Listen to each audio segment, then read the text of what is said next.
మీరు శృంగేరికి వెళ్ళడానికి ఈ వీడియో ద్వారా మన ప్రొఫైల్‌కి వచ్చేసారు కాబట్టి, మన కోసం నేను చేసిన వీడియో నచ్చితే వీడియోకి ఒక లైక్ అలాగే మన ఛానల్‌ని సబ్స్క్రైబ్ చేయండి. మీకు కావాల్సిన వాళ్ళకి ఈ వీడియో అయితే షేర్ చేయండి. నేను దసరా నవరాత్రి టైంలో శృంగేరి అయితే వెళ్ళొచ్చాను. ఆల్వేస్ మనం వెళ్ళేది అన్ని సోలో ట్రిప్సే అన్నమాట. అలాగే ఈసారి కూడా అనుకోకుండా దసరాకి ఫ్రైడే హాలిడే అయితే థర్స్‌డే నైట్ ట్రైన్ ఎక్కేసి వెళ్ళాను శృంగేరికి. సో ఇది నాకు 3 డేస్ ట్రిప్ అనమాట. ఈ 3 డేస్ ట్రిప్‌లో 1 ½ డే అయితే నేను శృంగేరిలో ఉన్నాను. ఈ ఒక్క వీడియో మీరు క్లియర్‌గా చూస్తే మీకు ఎలాంటి డౌట్స్ ఉన్నా సరే అన్ని డౌట్స్ పోతాయి. ఇంకా ఏం డౌట్స్ ఉన్నా సరే కామెంట్స్‌లోకొచ్చేయండి మాట్లాడుకుందాం. లేదా ఇన్‌స్టాగ్రామ్‌లో మెసేజ్ చేయండి. మీకు కావాల్సిన డీటెయిల్స్ అయితే నేను ప్రొవైడ్ చేస్తాను. ఈ వీడియోలో మనం ఈ దేవాలయంకి ఎలా వెళ్ళాలి? స్టే చేయాలంటే రూమ్స్ ఎలా? అందులోనూ మనకి దేవాలయం వల్ల రూమ్సే కావాలి అంటే అవి ఎలా బుక్ చేసుకోవాలి? ప్లస్ ఇక్కడ అన్నదానం గురించి తెలుసుకుందాం. అంటే ఏ టైం నుంచి ఏ టైం దాకా ఉంటుంది? ఎక్కడుంటుంది? అనేది. అలాగే మీరు ఒకవేళ మనీ డొనేట్ చేయాలంటే ఎలా? శృంగేరి శారదాంబ దేవాలయం లోపలికి వెళ్ళినప్పుడు లోపల ఉన్న వేరే ఇతర దేవాలయాలు ఇంకేం దర్శించాలి? అలాగే మనకి ఈ శృంగేరి మొత్తంలో ఇక్కడికి వెళ్ళినప్పుడు మిస్ అవ్వకుండా ఏ దేవాలయాలు దర్శించాలో తెలుసుకుందాం. అలాగే అక్కడికి ఎలా వెళ్ళాలి అనేది కూడా తెలుసుకుందాం.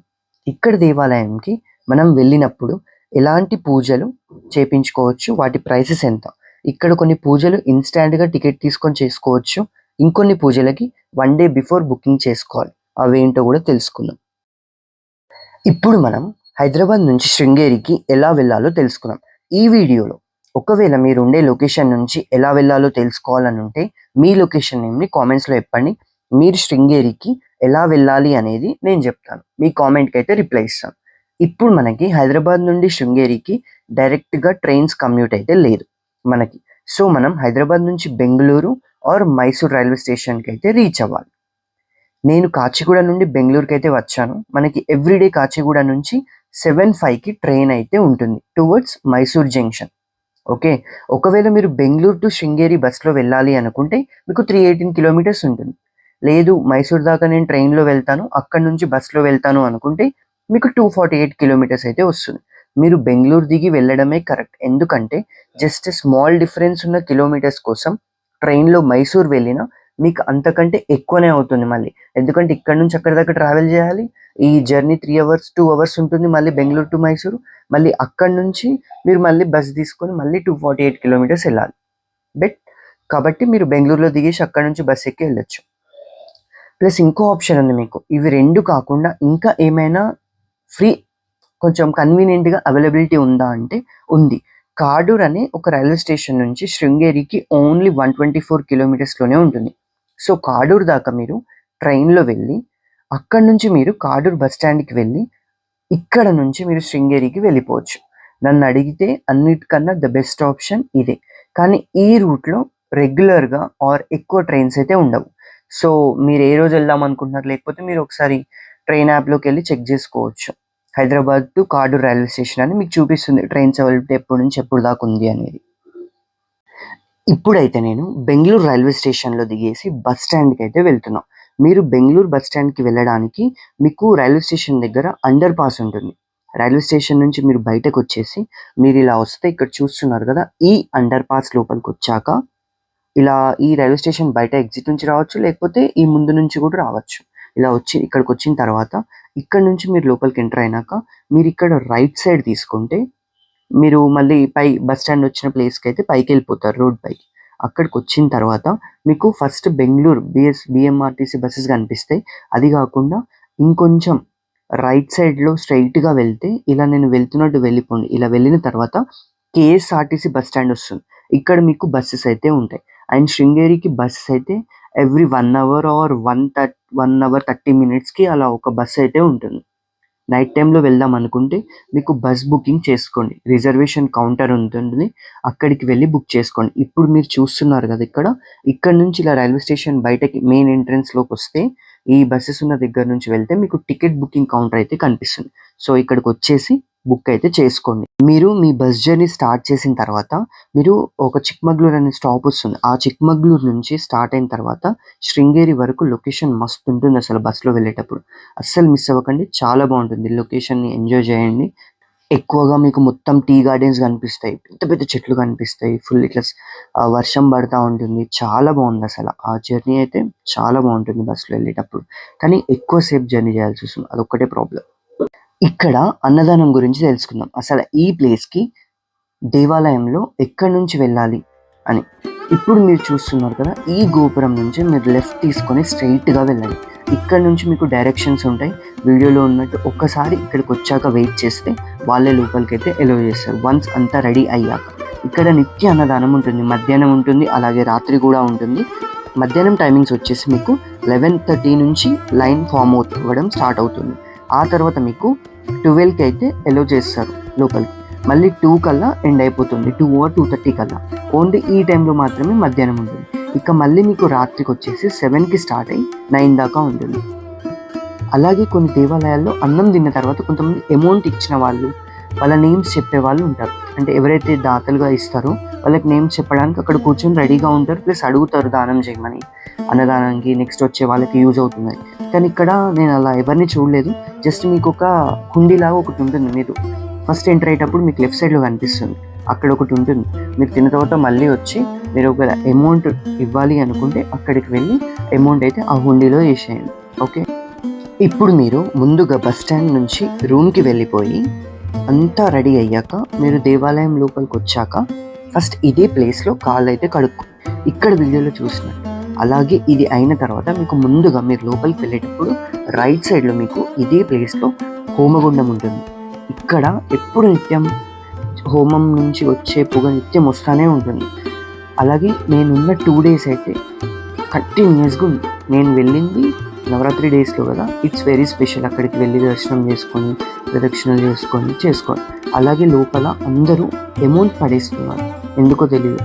1 రూపీస్ కానీ లేకపోతే 10 రూపీస్ నోట్స్ కానీ అలా అమౌంట్ ఏం వేయకండి హోమం లోపల. ఇప్పుడు ఇది అయిన తర్వాత మీరు అమ్మవారి దేవాలయానికి వెళ్ళొచ్చు. కానీ దానికి ముందుగా మీకు అమ్మవారి దేవాలయంకి వెళ్ళేటప్పుడు లెఫ్ట్ సైడ్లో బ్రహ్మగారు ఉంటారు, బ్రహ్మదేవుడు. ఈ దేవాలయానికి క్షేత్రపాలకులు అన్నమాట. ముందుగా ఇక్కడ దర్శించుకొని తర్వాత దేవాలయం లోపలికి ఇక్కడ నుంచి అయితే వెళ్ళొచ్చు. గుర్తుపెట్టుకోండి, మీరు ట్రెడిషనల్లోనే వెళ్ళాలి, లేకపోతే మిమ్మల్ని లోపలికి రానివ్వరు. బాయ్స్ అయితే అసలు షర్ట్ వేసుకోవద్దు వితౌట్ బనియన్. అలాగే గర్ల్స్ అయితే శారీ ఆర్ చుడిదార్ అలా వేసుకోవాలి. ఒకవేళ మీరు ట్రెడిషనల్లో వెళ్ళకపోతే మిమ్మల్ని అమ్మవారి దగ్గరికి అయితే వెళ్ళనివ్వరు. అంటే ట్రెడిషనల్లో వచ్చిన వాళ్ళు మాత్రమే పైదాకా వెళ్తే పంపిస్తారు. లైన్లో నుంచి చూస్తూ, ఒకవేళ మీరు ట్రెడిషనల్ లేకపోతే లైన్లో నుంచి చూసుకుంటూ కింద నుంచి పక్క నుంచి వెళ్ళిపోవడమే, కింద నుంచి చూడడమే. పైకి ఎక్కే ఛాన్స్ కూడా మీకు ఉండదు. కాబట్టి కంపల్సరీ ట్రెడిషనల్లో అయితే రండి. ఒక్కసారి అమ్మవారి దర్శనం అయిపోయింది అనుకుంటే మీరు రిటర్న్ వెళ్ళేటప్పుడు అదే దేవాలయం లోపల శక్తి గణపతి దేవాలయం ఉంటుంది. అలాగే శ్రీరాముల వారి దేవాలయం, అలాగే ఇంకా మీకు చాలా వెండి మరియు బంగారంతో ఉన్న విగ్రహాలు ఉంటాయి చూడండి. ఇక్కడ అమ్మవారి గర్భాలయంలో మీకు ఇంకో వినాయకుడు విగ్రహం ఉంటుంది, దర్శించుకోండి. ఇక్కడ అయిపోయిన తర్వాత మీరు బయటకి ఎగ్జిట్ అయినాక మీకు ఫస్ట్ ఆదిశంకరాచార్య దేవాలయం ఉంటుంది, దర్శించుకోండి. ఈ దేవాలయం దర్శించుకున్నాక నెక్స్ట్ మీకు ఈ దేవాలయం పక్కనే తోరణ గణపతి దేవాలయం ఉంటుంది, దర్శించుకోండి. ఇక్కడ దేవాలయంలో డోర్స్ క్లోజ్డ్గానే ఉంటాయి, కానీ మీరు దర్శించుకోవాల్సిన ఆ క్లోజ్డ్ డోర్స్ పైన గణపతి దేవాలయం ఉంటుంది చిన్నగా. అందుకే దాన్ని తోరణ గణపతి అంటారు, తోరణం పెట్టే దగ్గర ఉంటుంది కాబట్టి. ఇప్పుడు మనం అమ్మవారి టెంపుల్ దాటి తర్వాత మనకి ఇంకా ఏమేం దేవాలయాలు ఉన్నాయి చూద్దాం. నెక్స్ట్ వచ్చేసి మీకు విద్యాశంకర్ దేవాలయం ఉంటుంది. ఈ దేవాలయంలో మీకు గణపతి, శివయ్య మరియు అమ్మవారు అయితే ఉంటారు, దర్శించుకోండి. చాలా ఫేమస్ అండ్ పురాతనమైన దేవాలయం ఇది. వీటిపైన చెక్కిన విగ్రహాలు ఎంతో బాగుంటాయి. వాటి దగ్గరికి కనుక వెళ్ళి చూస్తే మీకే అర్థమవుతుంది. ఆ టెంపుల్ బయట కానీ ఇంటీరియర్ కానీ ఎక్స్టీరియర్ కానీ చాలా బాగుంటుంది. ఈ 2 దేవాలయాల మధ్యలో మీకు చాలా చిన్న చిన్న దేవాలయాలతో ఉంటాయి. ఏ 2 దేవాలయాలు అంటే విద్యాశంకర్ దేవాలయం మరియు అమ్మవారి దేవాలయం మధ్యలో మీకు ఇంకా చాలా దేవాలయాలు ఉంటాయి. ఈ 2 దేవాలయాల మధ్యలో మీకు ఏమేమి దేవాలయాలు ఉంటాయంటే ఫస్ట్ ఆంజనేయ స్వామి, తర్వాత జనార్దన స్వామి, అలాగే గరుడ స్వామి దేవాలయం. నెక్స్ట్ వచ్చేసి జగద్గురు శ్రీ సురేశ్వరాచార్య వారు దేవాలయం కూడా ఉంటుంది. అలాగే శ్రీ వాగేశ్వర విద్యారణ్య దేవాలయం. అలాగే మీకు ఇదే ఏరియాలో లాస్ట్లో మీకు బాలసుబ్రహ్మణ్యేశ్వర స్వామి వారి దేవాలయం కూడా ఉంటుంది, దర్శించుకోండి. ఇది ఎగ్జాక్ట్గా మీకు వాగు తుంగ రివర్ దగ్గర టాప్ అటు సైడ్ ఉంటుందన్నమాట పక్కకి. ఇక్కడ దేవాలయాల దర్శనం అయిన తర్వాత మీరు కింద తుంగ రివర్ ఉంటుంది, అక్కడికి వెళ్ళి తుంగ రివర్ని చూసేసి కుదిరితే అక్కడ కాళ్ళు కడుక్కొని వచ్చేయండి. అలాగే ఇక్కడ మీరు వీడియోలో చూస్తున్నారు కదా, ఇప్పుడు ఈ దేవాలయం ఉంటుంది, దర్శించుకోండి. ఇదేంటంటే ఇక్కడ ఒక పాము కప్పకి నీడనిస్తున్నట్టు ఉంటుంది, ఆ విగ్రహం అయితే ఉంటుంది ఇక్కడ. ఇక్కడ చాలామంది ఫిషెస్కి తినడానికి ఏవేవో వేస్తున్నారు. అక్కడ సెక్యూరిటీ వాళ్ళు ఎంత చెప్తున్నా సరే వినట్లేదు. దయచేసి వాటి ఓన్ ఫుడ్ అలానే తినేటట్టుగా ఉంచండి. అలాగే మీకు ఇక్కడ ఇంకొక దేవాలయం సపరేట్గా ఉంటుంది, మనం వెళ్ళి దర్శించుకోవాల్సింది. అదేంటంటే స్తంభ గణపతి దేవాలయం. ఈ దేవాలయానికి మీరు వెళ్ళడానికి మీరు ఎగ్జాక్ట్గా టెంపుల్స్కి ఈస్ట్ ఫేసింగ్లో దానికి గల్లీ నుంచే వస్తామన్నమాట. ఇప్పుడు అటు నుంచి టెంపుల్కి స్ట్రైట్గా వెళ్ళేటప్పుడు మీకు ఈ వీడియోలో చూస్తున్నారు ఇట్లా రైట్ సైడ్, ఎగ్జాక్ట్గా రైట్ సైడ్ ఆ స్టెప్స్ కనిపిస్తుంది కదా గోపురం, అదే స్తంభ గణపతి ఉండే దేవాలయం. మీకు అక్కడ శివయ్య ఉంటారు, అమ్మవారు ఉంటారు, వేరే దేవాలయం కూడా ఉంటుంది, అలాగే స్తంభ గణపతి కూడా ఉంటుంది. ఇక్కడికి వెళ్తే ఈ స్టెప్స్ నుంచి లైక్తో వెళ్తే మీకు స్తంభ గణపతి దేవాలయం అయితే వస్తుంది. ప్రెజెంట్ అయితే అంత కన్స్ట్రక్షన్ జరుగుతుంది, పాతది తీసేసి ఇంకా కొత్తగా డెవలప్ చేస్తున్నారు ఈ టెంపుల్ని.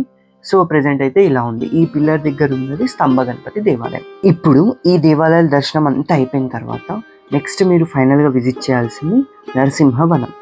ఈ నరసింహవనంకి అయితే మనం మార్నింగ్ 9కి అయితే స్టార్ట్ అవుతుంది. కొన్నిసార్లు ఎక్స్టెండ్ కూడా అవ్వచ్చు, ఎందుకంటే అక్కడ ఉన్న సద్గురులు అందరూ ఇక్కడ హోమం చేయడానికి వచ్చేటప్పుడు ఎవరిని ఎలో చేయరు. వాళ్ళది లేట్ అయితే కొంచెం ఇంకా టైం టేకింగ్ ప్రాసెస్ అవుతుంది, కాబట్టి ఎగ్జాక్ట్గా 9కి అని మాత్రం అనుకోకండి. ఈ నరసింహవనం అయితే ఎంత ప్రశాంతంగా పీస్ఫుల్గా అయితే ఉంటుంది. అసలు మళ్ళీ దానికి తోడు వర్షం అయితే ఇంకా చాలా బాగుంటుంది ఈ ప్లేస్ అంతా. సో చెప్పాను కదా 9 to 12 అయితే ఓపెనింగ్ టైం ఎగ్జాక్ట్గా, మళ్ళీ అలాగే ఈవినింగ్ 5 to 9 వరకు ఓపెన్ ఉంటుంది. మిగతా టైంలో క్లోజ్ ఉంటుంది ఈ వేలో, ఈ బ్రిడ్జ్ దగ్గర. మళ్ళీ రిటర్న్ రావాలి అంటే ఈ టైమ్స్ లోపలనే వచ్చేయాలి. మీరు ఏ టెంపుల్స్ విజిట్ చేయాలి, ఎక్కడ ఉన్నాయి అనే వాటికి అన్నిటికీ మీకు ఆన్ ద వే వెళ్ళేటప్పుడు మీకు బోర్డ్స్ అయితే ఉన్నాయి, చూసుకుంటూ వెళ్ళిపోవడం. అలా నరసింహవనంలో ఎన్ని ప్లేసెస్ ఉంటే అన్ని గణం అయితే విజిట్ చేసేయచ్చు. అలాగే మీకు కాలభైరవ టెంపుల్ ఉంటుంది, అది కూడా విజిట్ చేయండి. ఇప్పుడు మనం ఇక్కడ ఏమేం పూజలు చేయించుకోవచ్చు, అలాగే టికెట్స్ బుకింగ్ ఎక్కడ చేసుకోవాలి, ప్రసాదం కౌంటర్ ఎక్కడ ఉంటుంది, ఇవన్నీ తెలుసుకుందాం. ఇక్కడ మీకు నిత్యం అక్షరాభ్యాసం, హోమాలు, సుప్రభాత సేవ ఇలా ఇంకా ఎన్నో జరుగుతాయి. ఇలా వీటి టికెట్స్ వచ్చేసి ఏ ప్లేస్లో అయితే తీసుకోవచ్చు. మీరు అక్షరాభ్యాసంకి టికెట్స్ మీరు దేవాలయంకి వెళ్ళిన రోజు కూడా తీసుకోవచ్చు, ముందు తీసుకోవాలని ఏముండదు. బట్ ముందే తీసుకుంటే మీరు ఫస్ట్ కంప్లీట్ చేసుకోవచ్చు, ఎందుకంటే ఇవాళ తీసుకుంటే రేపు పొద్దున్నే తొందరగా వెళ్ళిపోయి ముందు లైన్లో నుంచి చేసుకోవచ్చు. లేదు అప్పటికప్పుడు వెళ్ళి తీసుకోవాలి అంటే కౌంటర్ దగ్గర ఎక్కువ ఉంటుంది లైన్, అలాగే అక్కడ కూడా లైన్లో వెయిటింగ్ అయితే చాలా ఉంటుంది. నెక్స్ట్ వచ్చేసి అక్షరాభ్యాసం అయితే అయిపోయింది. నెక్స్ట్ వచ్చేసి సుప్రభాత సేవ. నేను ఈ పూజకి అయితే అటెండ్ అయ్యాను.